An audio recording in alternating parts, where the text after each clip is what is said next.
such an amazing feeling. And it's kind of the events that you put on as well, like you said, where they may not have met before if it wasn't for what you put on as well, which is, I have to say again, thank you for doing such an amazing thing. And talk about Ministry of Sound. Was it very difficult to hire out the Ministry of Sound at the time? Because obviously, such a legendary venue. Was it quite difficult to organise an event there?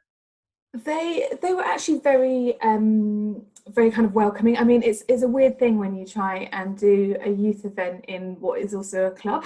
Yeah. So I remember us actually, they have a community team, so they were great at kind of understanding our event. But I think we had the event on a Sunday, and so there had been people in the club until like 3 a.m. on the Saturday night, so there were still people cleaning up from that in the morning. So a bit of a weird kind of but I think we really knew, we had a youth board on that project, advising us and kind of co-creating the event with us, and they felt really that the prestige of that name of the event was going to be something that would really pull young people there. And particularly, if we're asking young people to travel and come to an event on a Sunday, it's just not going to be as exciting if it's in a town hall, So I think it was really about kind of using that, harnessing the brand, and I think Ministry Sound were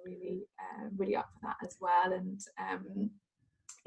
gave us little details like the kind of boards they have. What are they called? Like this ones of the cinema boards you get.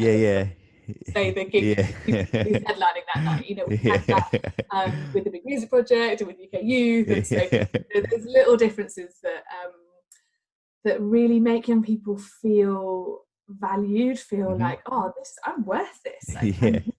And it's those moments, right? Those prestigious kind of venues, I think they sort of speak to young people. They kind of give you a sense of like, oh, I can do this, right? I can part of this. This isn't a whole industry that's a part, something that's completely separate from me that I can't access. And that's, I think, really what we're trying to do is say, this is as much for you to access. And that's why we're also bringing in artists of all varieties. And we had Capital DJs, because the project was in partnership with Global, so we had Capital DJs, which again was amazing, and all sorts of different artists from different genres to kind of just spark that for young people to say like, I can see myself here,